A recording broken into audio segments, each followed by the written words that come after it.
सभी हों सुखी और सबका भला हो। सभी हों सुखी और सबका भला हो। दुआओं का दिल में यही सिलसिला हो। दुआओं का दिल में यही सिलसिला हो। सभी हों सुखी और सबका भला हो। सभी हों सुखी और सबका भला हो।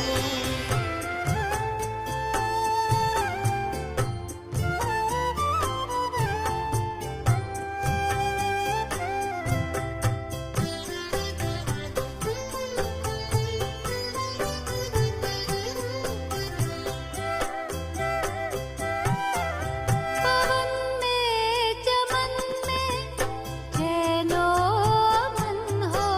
रहे शांति मन में गगन या भुवन हो।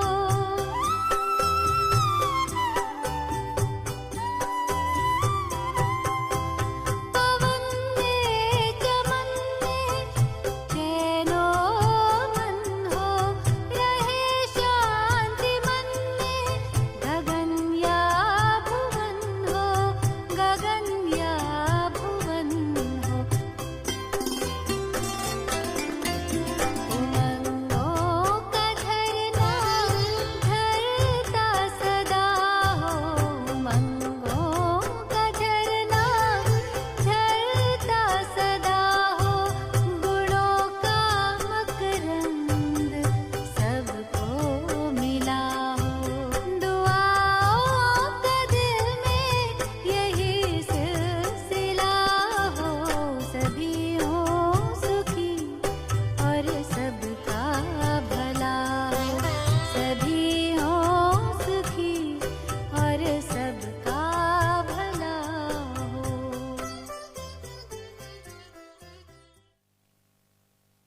ओम शांति। गीत की लाइन बहुत अच्छी है। सभी हों और सबका। ये कामना अगर महान आत्माएं करें, पवित्र आत्माएं करें, तो सबका भला होने लगेगा। हम आज की मुरली पे ही चर्चा करेंगे आखिरी से। बेहद का वैराग्य हो तो सब आकर्षण समाप्त हो जाएंगे। दोनों ही बातें गुह्य हैं। वैराग्य बहुत बड़ी आवश्यकता है साधनाओं के लिए, बाबा से सब कुछ लेने के लिए। लेकिन वैराग्य को ठीक से समझना है। वैराग्य का अर्थ सूखापन नहीं। वैराग का अर्थ अपने काम काज और जिम्मेदारियां छोड़ देना नहीं। वैराग का ये अर्थ नहीं कि बच्चों को पढ़ाएं नहीं, उनकी पालना न करें, उनकी देख रेख न करें। कई माताएं ऐसा भी समझ लेती हैं। बाबा ने कहा ना वैराग्य रखो, ये सब बच्चे जाने वाले हैं, छोड़ो ही नहीं। ये वैराग्य नहीं। वैराग्य हमारा ज्ञान युक्त हो, सूखा नहीं, आनंद से भर देने वाला वैराग्य। ये ध्यान देना है सभी को। ज्ञान युक्त। हमें पता है ये युग अब बदलने वाला है, इसलिए संसार की इच्छाओं से, जो बंधन हमने बांधे हुए हैं उनसे, जिन आकर्षणों में आत्माएं उलझी हुई हैं उनसे हमें मुक्त होना है। सूक्ष्म इच्छाओं से भी, क्योंकि जैसे जैसे ये संसार आगे बढ़ा, पिछले 25-30 सालों की इस संसार की स्थिति पर अगर हम नज़र डालें तो विज्ञान ने बहुत कुछ दे दिया। भारत में सब कुछ बढ़ गया, बाह्य सुखों के साधन आ गए, एजुकेशन के फील्ड में कंपटीशन हो गया, जॉब्स के फील्ड में भारत बहुत आगे निकलने लगा, कंपटीशन हो गया युवकों में।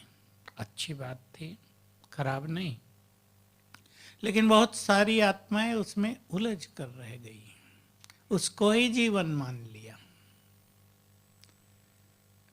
वैराग का अर्थ है कार्य जिम्मेदारी से करते हुए, अपने लौकिक रूप से भी उन्नति करते हुए डिटैच रहने की प्रैक्टिस करना, ये ज्ञान युक्त वैराग्य होगा। इसमें दो चीजें हैं जो हम सबको समझ लेनी चाहिए अच्छी तरह से। विज्ञान का विकास बहुत हो रहा है ना, ये विज्ञान का विकास सतयुग के लिए भी हो रहा है। ये बहुत रिफाइन होता जाएगा, अगले 10 साल में ही बहुत रिफाइन हो जाएगा। जो पुष्पक विमान वहाँ होंगे, बाबा की मुरली है, आप सब पढ़ सकते हैं उसे। एटॉमिक एनर्जी से, इलेक्ट्रॉनिक्स से, सोलर एनर्जी से ही काम करेंगे। सोलर एनर्जी के लिए ये सब कुछ तामझाम करना नहीं पड़ेगा, वो सहज रूप से काम करेगी। तो बहुत रिफाइन होती जाएगी साइंस। और बाबा ने एक बहुत अच्छे राज की बात कही थी, साइंस जब परफेक्ट हो जाती है, सुन लेंगे सभी ध्यान से, तो वो केवल परफेक्ट आत्माओं के ही काम आएगी। वो हैं देवी देवता। परफेक्ट साइंस इम्परफेक्ट लोगों के, कलयुगी लोगों के काम नहीं आ सकती। तो परफेक्ट साइंस इम्परफेक्ट मनुष्यों को समाप्त करेगी और देवताओं के काम आएगी। तो विकास हो रहा है, लेकिन हम उसमें उलझ न जाएं। विज्ञान के साधनों के भी आकर्षण बहुत हैं, आप सब परिचित हैं उससे। मोबाइल का, इलेक्ट्रॉनिक्स का, नेट का आकर्षण युवकों में सबसे ज़्यादा है। रोज़ 2-4 माताएं तो मेरे पास आ ही जाती हैं, बच्चे पढ़ नहीं रहे हैं, क्या करें। मैं समझ जाता हूँ क्यों नहीं पढ़ रहे हैं। मैं पूछता हूँ मोबाइल का, बस वही लगा हुआ है। कल एक लड़का या सीए करने जा रहा है और पढ़ाई में ध्यान नहीं लग रहा है, आ गया मेरे पास, ले आई माता जी। मैंने कहा ध्यान क्यों नहीं लग रहा, और कहीं लगा हुआ होगा जरूर, मोबाइल में लगा हुआ। हंसने लगा। बहुत कोशिश करता हूँ न ज़्यादा टाइम दूँ, पर दे रहा हूँ। मैंने कहा अब एक ही चुन लो, मोबाइल या सीए, क्या करना है। सीए बनना है, एक अच्छी सम्मानजनक डिग्री भी है और जॉब भी अच्छी है, या मोबाइल में रह जाना। मोबाइल में रहोगे तो सीए नहीं कर पाओगे, भूल जाओ, फिर ऐसे ही बीकॉम कर लो, छोटी मोटी नौकरी कर लेना। इस आकर्षण से हम मुक्त तभी हो सकते हैं जब अंदर में वैराग्य की भावना हो। और वैराग्य की भावना के साथ हम एक चीज जोड़ दें। वैराग्य अगर आ रहा है तो वो हमारे विचारों को न सूखा बना दे न सूना, वो हमारे पुरुषार्थ की गति को तीव्र कर दे और हमें आनंदित स्थिति में रखने लगे। वो है रियल वैराग्य। तो आकर्षणों से हमें बचते चलना है। कई युवक बैठे, कुमारों को देख के मुझे याद आया, वैराग्य रहता है, विनाश ही हो जाएगा, पढ़ के क्या करेंगे, क्यों टाइम वेस्ट कर रहे हैं, पुरुषार्थ में लगे। कई छोड़ देते हैं पढ़ाई, छोड़ देते हैं तो क्या होता है माताओं को अनुभव, तो पुरुषार्थ भी छूट जाता है। दोनों छूट गए ना, ये भी गलती है। अगर आप एक चीज छोड़ रहे हैं तो दूसरी को संपूर्ण रूप से प्राप्त कर लेना चाहिए। इस पे ध्यान देना है। पढ़ाई छोड़नी नहीं है, अच्छा पढ़ना है, क्योंकि पढ़ाई का लक्ष्य केवल डिग्री या नौकरी नहीं, पढ़ाई का लक्ष्य होना चाहिए। बोलो, कन्याएं बैठी हैं पढ़ने वाली, छोटी, बोलो, समझ लो आप, पढ़ाई का लक्ष्य होना चाहिए बुद्धि का विकास, सद्विकास। तेज बुद्धि हो जाना अलग बात है। विद्यार्थी के जो लक्षण हैं, नम्रता, शीलता, सहनशीलता, सुंदर चरित्र, एकाग्रता, विचारों की प्योरिटी, वो आना चाहिए विद्या से। अगर वो नहीं आ रहा है तो विद्या हमें कुछ ज्यादा नहीं दे रही है, जैसा आज की विद्या से दिखाई दे रहा है। कई लोग तो कहते हैं आजकल की एजुकेशन को विद्या कहा नहीं जा सकता, विद्या इसके लिए शब्द उचित नहीं है। विद्या तो कौन सी है, बोलो?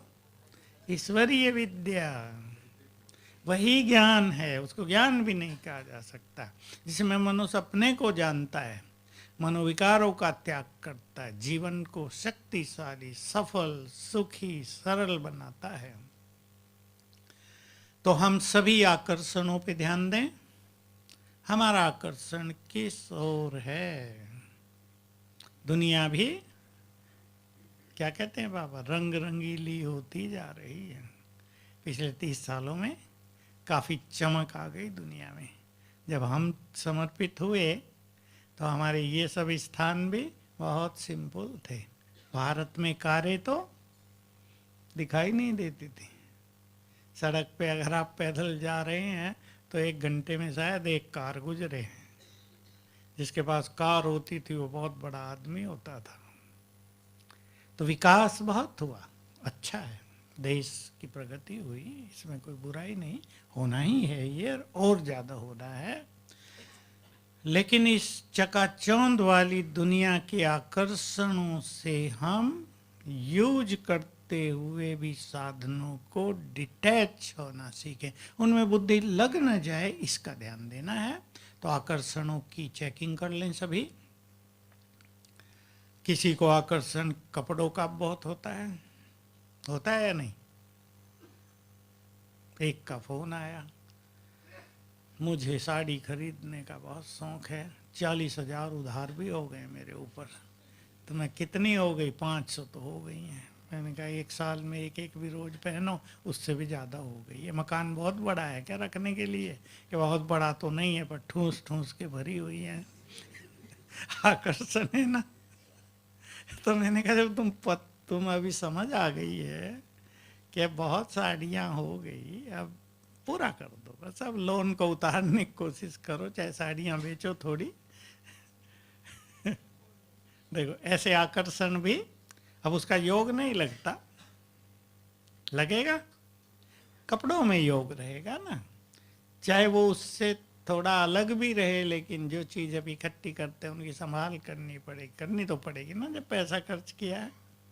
बुद्धि योग उसमें बहुत जाएगा। तो सब चेक कर लें आकर्षण किस चीज में है। छोटी छोटी चीजें, जूते चप्पलों में तो नहीं है। इसलिए मैं कह रहा हूँ, साकार बाबा के साथ समय भी ये बात बाबा के सामने पहुँचती थी, बाबा भी देश का जूता चाहिए। बाबा के पास आती थी ये बात। बाबा कहते थे बहुत ध्यान देना पड़ेगा बच्चे, उस पे कोई खो न जाए, कोई कुछ न कर दे, कहीं गंदा न हो जाए। विदेश का है ना, इसलिए देसी माल ही अच्छा है। आकर्षणों को चेक करें, सभी सूक्ष्म को चेक करें। बुद्धि किधर जाती है? बहुत धन इकट्ठा करने में, बहुत सुखों के साधन इकट्ठे करने में, बहुत मान सम्मान इकट्ठा कर लेने में, पद पोजीशन बहुत बढ़ जाए इसमें। पद पोजीशन बढ़ना अच्छी बात है, सहज बढ़े, बिना बुद्धि को उलझाए बढ़े, धन बढ़े, सहज बढ़े। सहज जो चीज मिले वो श्रेष्ठ भाग्य की निशानी होती है या नहीं? सहज, और बहुत मेहनत करके मिले और फिर उसका सुख भी ना मिले तो कितना कष्ट होता है मनुष्य को। तो सभी अपने अपने आकर्षणों को चेक करेंगे। नींद का भी आकर्षण हो सकता है, नींद का आकर्षण होता है या नहीं? वो भी एक सूक्ष्म आकर्षण है। खाने का भी हो सकता है, बचेंगे। बाबा ने बहुत अच्छा शब्द बोला था, तुम्हारी मुसाफरी आज पूरी हो गई। कितना अच्छा शब्द था। यात्रा पर चले थे कब? कब चले थे हम यात्रा पर? क्यों भूल गए? सतयुग के पहले दिन से ही हमारी यात्रा शुरू हो गई थी। कितने उतार चढ़ाव आए इस यात्रा में, कितने सुंदर दिन हमने देखे, सुखद समय देखा, जब रोगों का नाम नहीं था, शब्द ही नहीं थे ये, जब अभाव, कमी, गरीबी, दुख ये शब्द ही नहीं थे डिक्शनरी में। वो समय भी हमने देखा, देवताओं का सुंदर समय हमने देखा, देवता बनकर, मनुष्य बनकर नहीं। द्वापुर का सुंदर समय भी देखा, भारत के इतिहास में उसको भी स्वर्ण काल माना जाता है। ताले नहीं लगते थे, अथाह धन संपदा थी, चोरी नहीं होती थी, कोई रोता नहीं था। कलयुग का गुलामी का समय भी देखा, कष्टों का समय भी देखा, और अब बोलो अब भगवान के आगमन का समय, उससे पालना लेने का समय भी देखा। वो कैसे आकर पढ़ाता है, सत्य राह दिखाता है, वो समय भी देखा। ये समय सूरज, चांद, तारे, आकाश, इन पर्वतों ने भी देखा होगा ना? या ये पर्वत तब के ही हैं जब से हम हैं? अब ये सदा ही है ना? इनमें भी वही वाइब्रेशंस भरे हुए हैं चारों युगों के। तो अब हमने सब कुछ देख लिया पांचों युग का, हमारे लिए पांचवा युग भी, और अब हम देखेंगे मुसाफरी का अंत, वापिस जाने के सीन, सबके हिसाब किताब चुकतू होने के दृश्य, ये भी हम सब देखेंगे। तो इसका अभ्यास किया करें, यही है स्वदर्शन चक्र। अपनी पूरी यात्रा पर एक नजर डाला करें। डालेंगे ना? जो यात्रा में आए हैं दिल्ली से, दिल्ली वाले बैठे होंगे ना आज की सभा में, जो दिल्ली से यात्रा में आए हैं, जब से घर से चले थे, ट्रेन पकड़ी, यहाँ आए, ये सब अच्छे अनुभव होंगे, फिर वापस जाएंगे, सब याद आएगा ना? हम 5000 साल की यात्रा को याद किया करें। आज की मुख्य बात जिस पे हमें चिंतन करनी है, चर्चा करनी है, सर्व खजाने वरदान पर। सर्व खजानों को हमें सेवाओं में लगाना है, तभी सब सुखी होंगे, तभी सबका भला होगा। मेरे पास 2 माताओं के अभी अभी अच्छे अनुभव आए। एक तो शायद क्लास में आई है, बैठी है, जो किसी के घर में ही काम करती है, साधारण माता है। उस मालिकिन को कैंसर हो गया था बहुत बड़ा, और बॉम्बे के डॉक्टर्स ने उसको वापस कर दिया था कि अब बस जाने की तैयारी करो। लेकिन इसने उसमें बल भर दिया, बल भर दिया। देखो, ये उसके घर में काम करती है, इसने बल भर दिया और ये अभ्यास करा दिया कि रोज 21 बार करो। मेरा कैंसर कैंसिल हो गया है। वो माता की इंग्लिश देखो, मेरा कैंसर कैंसिल हो गया, और माता ठीक हो गई, ज्ञान में आ गए हैं दोनों। अभी की घटना है ना? अच्छी बात। संकल्पों की पावर। दूसरी माता, वो तो वंडरफुल, पानी चार्ज करने लगी दूर दूर फोन के माध्यम से। उससे फोन से बात की, कहा फोन पानी के गिलास पे रख दो, और 7 बार इधर से बोला, मैं मास्टर सर शक्तिवान हूँ, पानी चार्ज हो गया, पी जाओ। कहा शराब छूट गई बहुत होगी, कैंसर ठीक हो गए। योग इस बहन का बहुत अच्छा है, दिल्ली से ही आई है। योग बहुत अच्छा है। कहा मैं तो चलते फिरते बहुत अच्छा योग का अभ्यास करती हूँ। देखिए, ऐसी माताओं पर भगवान को भी गर्व है। तो मैंने उसको कहा, वैसा समय आ रहा है, सामूहिक रूप से हमें हीलिंग करनी होगी। हीलिंग माना सबके रोग ठीक करने होंगे, सामने भी नहीं होंगे, एक जगह बैठकर दूर से ही करेंगे वाइब्रेशंस देकर। तो माताएं अच्छी योगिनी बन जाएं सभी। पसंद है? अब हमारा जीवन अंत में संसार के काम आ जाए। हम दूसरों के कैंसर ठीक करने लगे, डॉक्टर नहीं कर पाएंगे, डॉक्टरों को भी कैंसर हो जाएंगे। हिसाब तो सबको भी, कैंसर को थोड़ा ही पता है डॉक्टर है, उसको तो होना ही है। कल मुझे कोई कहता है डॉक्टर भी बीमार इतना, मैंने कहा बीमारी को पता है क्या कि ये डॉक्टर है जिसके तन में मैं आई हूँ। तो सबको ही होता है ना रोग, तो सबको, शरीर सबके वैसे ही, भोजन सबका वैसा ही। तो सभी भाई बहनें, माताएं भाई सोच रहे हैं माताओं का ही काम है, ऐसा नहीं सोच लेना। आप सब भी भाई आज ज़्यादा बैठे हैं, अपने को सर्व खजानों से ऐसा भरपूर करें कि हम संसार के काम आ जाएं। ये दोनों बीमारियां भयानक होती जा रही हैं। 2020 में इनका स्वरूप विकराल हो जाएगा। डिप्रेशन, नींद न आना, मानसिक रोग, इसके लिए मोबाइल जिम्मेदार होगा, और कैंसर। इसलिए अपने को भी बहुत अच्छा रखना है। पानी चार्ज करके सभी पिएंगे, 2-3 बार, 4-5 बार सारे दिन में, सेफ रहेंगे। ये बहुत बड़ी टेक्निक है, छोटी चीज़ नहीं है पानी चार्ज करके पीना। कईयों को समझ में नहीं आता है। हमारे शरीर में 70% पानी होता है, बहता रहता है। हमारे विचारों के कारण, हमारे विकारों के कारण, निगेटिव वृत्तियों के कारण वो पानी कैसा हो जाता है, समझ लो डर्टी, गंदा पानी, उससे बीमारियां पैदा होती है। वो गंदा पानी ब्रेन में जाएगा तो ब्रेन को डैमेज करेगा ना, उसकी शक्तियों को नष्ट करेगा। तो अगर चार्ज करके पानी पिएंगे तो बहुत ही अच्छा होगा, कई चीज़ों से हम सेफ रहेंगे।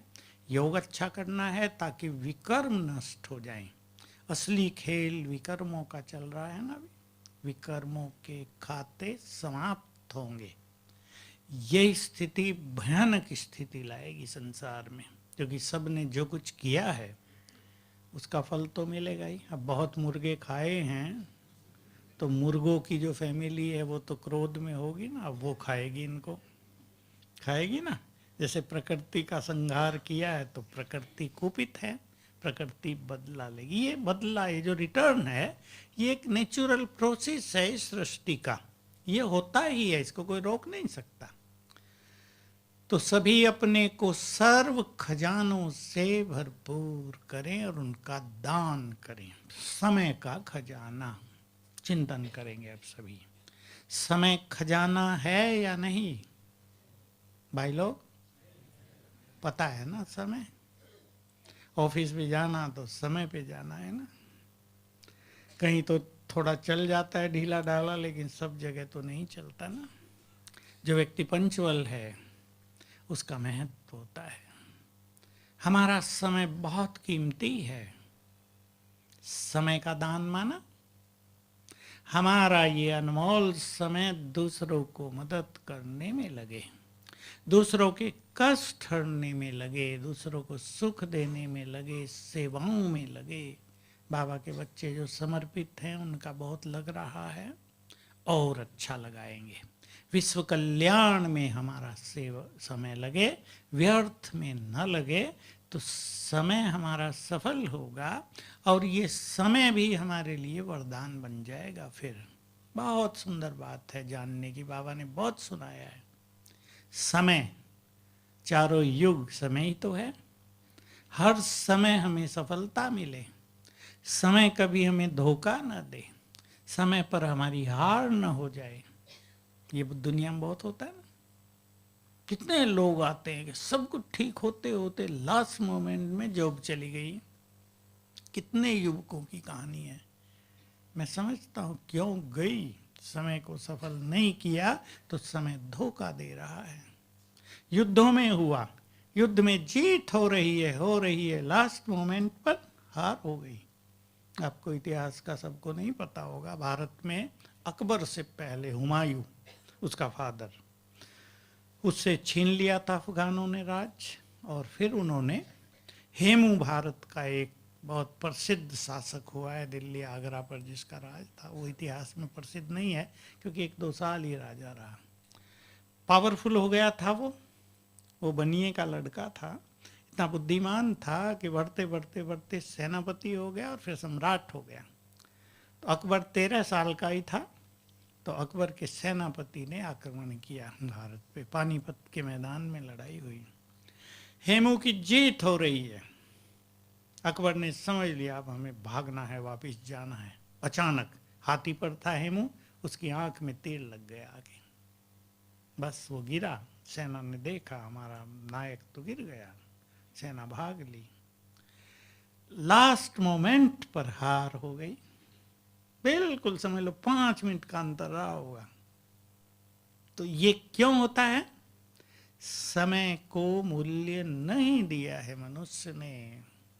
हम समय को मूल्य दें। हमारा समय नेट पे, टीवी पे, गपशप में, तेरी मेरी निंदा चुगली में न बीत रहा हो। इस पे बहुत ध्यान देंगे सभी भाई बहनें। ये समय अनमोल है, नहीं तो समय हमें क्षमा नहीं करता। विकराल समय आने वाला है। इस समय में समय धोखा देगा। हम घर से बाहर तब चलेंगे जब बाहर कठिनाइयां हो जाएंगी, लौट नहीं पाएंगे। जिन्होंने समय को सफल किया वो ऐसे विकराल समय में लौट के घर आ गए होंगे सुरक्षित। ये खेल देखने में आएगा हमें। समय के खजाने को सफल करें, सेवाओं में यूज करें, आत्मचिंतन में यूज करें, योग अभ्यास में यूज करें, आत्मोन्नति में यूज करें, बाबा का नाम रोशन करने में यूज करें। तो समय को भी वरदान है ना। हम तो पूरे 50 साल बाबा का एक बात देखते आए। बाबा ने अनेक बार समय को वरदान दिया। बाप का 18 जनवरी को वरदान है, ये ले सकते हो, कई बार किया। मतलब डायरेक्ट बाबा ने बोला। 2 दिन पहले मैसेज में बोल दिया, 16 जनवरी को मैसेज दे दिया, इस 18 जनवरी को बाप का ये वरदान होगा सबको, जो लेना चाहो ले लो। परम सदगुरु का वरदान। कईयों को कुछ समझ में नहीं आ क्या कह रहा बाबा। उनको 18 जनवरी वैसे ही निकल गया। जिन्होंने उसको समझ लिया उनको वरदान मिल गए। जनवरी 73 को बाबा ने वरदान दे दिया था, फुल जनवरी 31 दिन फर्स्ट क्लास योग भट्टी चली। 85 को वरदान दे दिया था जब गोल्डन जुबली मनाई जा रही थी की। वरदान दिए बाबा ने समय को, हम इसका फायदा उठाएं। अब भी वरदान है, हर प्रभु मिलन के दिन को वरदान होता है। कई लोग आते नहीं ना यहाँ मधुबन में, सोचते बाबा तो आता नहीं, टीवी पे वहां देखना, घर देख लेंगे। उनको पता नहीं है यहाँ आने से क्या होगा। इसलिए समय को महत्व देकर समय को सफल करेंगे। ज्ञान का खजाना मिला है हमें, महत्व दें इसको। केवल इतना नहीं कि ज्ञान दूसरों को दें, वो तो आप सब देते ही हैं। इस ज्ञान को महत्व दें। ज्ञान खजाना है। ये ज्ञान हमारी बुद्धि को डिवाइन बना देता है, दिव्य। ये ज्ञान नहीं, हमारी विजडम बन सकता है, महान विवेक। ये ज्ञान नहीं, हमारे शस्त्र बन सकता है माया को जीतने के लिए। मुरली आ चुकी है ना 2-3 मास पहले। देवियों को शस्त्र दिखाते हैं हाथों में, ज्ञान के अस्त्र शस्त्र हैं ये, माया को परास्त करने के लिए। तो ज्ञान का चिंतन, ज्ञान को प्रैक्टिकल जीवन में अप्लाई करना, इस पर बहुत ध्यान दें। हमारे पास गुणों का खजाना है। गुण एक बहुत बड़ी चीज होता है ना। जिसके जीवन में गुण हैं वो जीवन में सफल हैं। सब देखते हैं, सब परिवारों में रहने वाले बैठे हैं बहुत सब। जिसके पास जितने गुण हैं, सास बहू के झगड़े क्यों होते हैं? गुणों की कमी होती है ना, अहम बढ़ा हुआ होता है। सास कहेगी मैं मालिक हूँ, बहू कहेगी मैं मालिक हूँ, मैं पढ़ी लिखी हूँ, तुम निकलो घर से।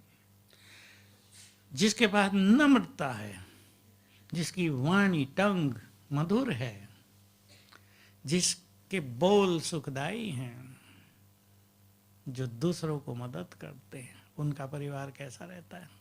बैठे होगे ना बहुत भाई बहने, बहुतों के परिवार बहुत सुखद, आदर्श, कोई झंझट नहीं। उनको देखकर दूसरे भी जीवन जीना सीखते हैं। यह है गुणों का दान। हमारे गुण संपन्न जीवन को देखकर दूसरे लोग भी गुण सीखें। हम अपने जीवन को इतना सहज भाव से जिएं कि लोगों का जीवन सरल हो जाए। सबसे इम्पोर्टेंट बात, हम इतना खुश रहना सीख लें कि लोग हमारे चेहरे को देख कर प्रसन्न हो, उनके गम दूर हो, उनकी टेंशन दूर हो, उनकी चिंताएं मिटें। वो कहने लगे ये भी तो इसी संसार में हैं, इनके जीवन में भी तो कुछ ना कुछ विघ्न हैं, ये देखो कैसे रहते हैं। यह है गुणदान करना, और ये हम सबको सीखना है। सरल जीवन, छोटी छोटी बात में तनाव नहीं, छोटी छोटी बात में चिंताएं नहीं, छोटी छोटी बातों में परेशान होने की आदत न हो। हम शक्तिशाली बने, खुश रहना सीख लें।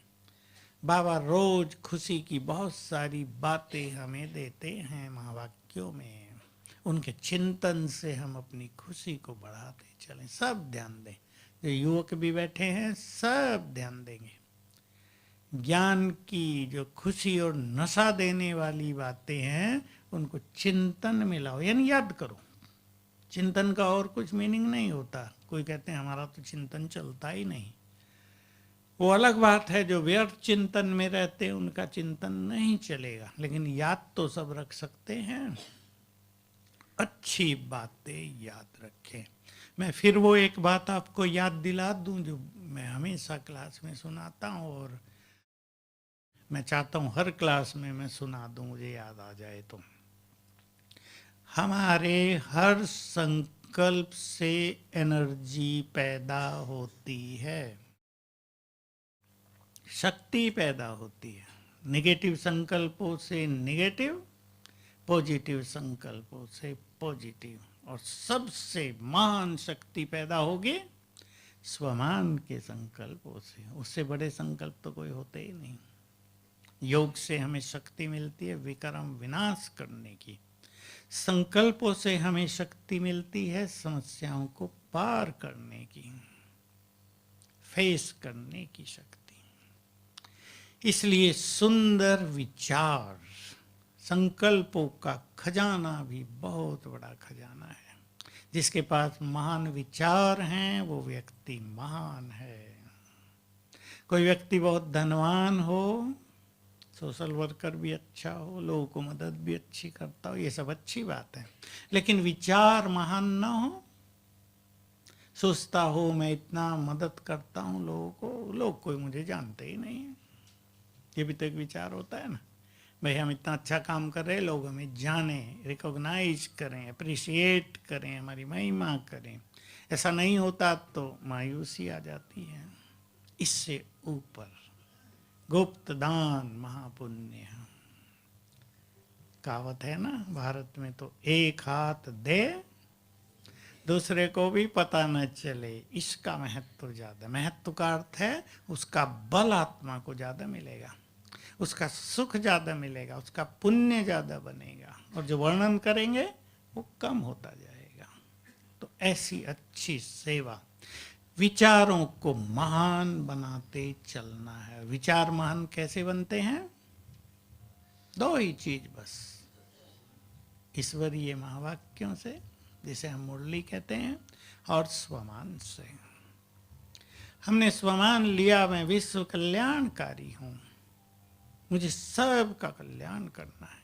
हमने स्वमान लिया मैं बाबा के इस महान कार्य में मददगार हूं। कितना अच्छा मौका मिला भगवान के कार्यों को सफल करने का सुंदर अवसर। हनुमान के लिए गाते हैं ना, सिया राम के काज समारे। जहाँ कठिनाई हो गई भाई हनुमान। हम भी भगवान के काज संवारने वाले हो जाएं तो विचार कितने महान होंगे। मैं विश्व कल्याणकारी हूँ, सबका कल्याण करना है। किससे ईर्ष्या करें, किसको गिराएं, किससे बदला लें, हमें तो सबका कल्याण करना है। मैं पूर्वज हूँ, सबकी पालना करनी है। संसार के लोग पहले ही कष्टों से गुजर रहे हैं, हम उन्हें क्या कष्ट दें? हम तो उनके कष्ट निवारण करने वाले हैं। ये विचार होंगे ना, ये विचार महान हमें बनाएंगे। और जो दूसरों के लिए सोचता है, अच्छा सोचता है, उसके लिए बोलो भगवान सोचता है। जो दूसरों का कल्याण करता है, उसके कल्याण के लिए ऊपर वाले की नजर रहती है। जो दूसरों को सुख देता है, परमात्म सुख का अधिकारी बन जाता है। तो हम सभी खजानों का दान करें। और एक खजाना, खजाने तो 9 हैं, मैं 9 गिनाया करता हूँ, 9 निधि, इसलिए भारत में गायन रही। दुआओं का खजाना, अंडरलाइन करें इसे भी, छोटा ना समझें। माताएं तो दुआएं देने की आदतन है ना, बहुएं पैर दबाएंगी तो क्या बोलती हैं? बस अंदर ही बोल लो, ठीक है? दुआएं देते हैं ना, बच्चे आए दुआएं देंगे ना, माताओं को आदत है। अब संसार को दुआएं दे दें, जो गीत था ना, सबका भला हो जाए, सब सुखी हो जाएं, सब निरोग हो जाएं, सबके विघ्न नष्ट हो जाएं, सबके परिवारों में प्रेम हो जाए, सबके मन मुटाव दूर हो जाएं, सभी के अहम नष्ट हो जाएं, सभी जीवन की यात्रा का सुख लें, सबको सफलता प्राप्त हो, सब पुण्य आत्मा बने, पाप से सब बच जाएं। ये दुआएं हमारी काम करेंगी। बोलो भाई लोग, बोलो काम करेंगी या नहीं? दुआएं माताएं देती हैं या भाई भी देते हैं? देते हैं? लौकिक में पूछ रहा हूँ, लौकिक में कम देते हैं ना, देते हैं? अच्छा, बहुत अच्छा। तो अब सारे संसार को दुआएं देते चलना है हमको, लेकिन दुआएं लेनी भी हैं। लेनी कैसे? देने से मिलेंगी नहीं। और एक बात, हम ऐसे कर्म करें, ठीक बोल रहे हैं, ऐसे अच्छे कर्म करें सबके मुख से अच्छा अच्छा दुआएं निकलें। ये ना कोई कहे पता नहीं इससे कब पीछा छूटेगा, ये तो मरता भी नहीं। और जो खराब लोग होते हैं ना, वो ज़्यादा जीते हैं थोड़ा। लोग दुआएं देते रहते हैं, भगवान इसे उठा लो, और उसकी आयु बढ़ती जाती है तंग करने के लिए। ये भी दुनिया में बहुत दिखाई देता है। इसलिए ऐसे कर्म करें सबकी दुआओं के पात्र बने रहें। प्रैक्टिकल में हम देखते हैं ये बात।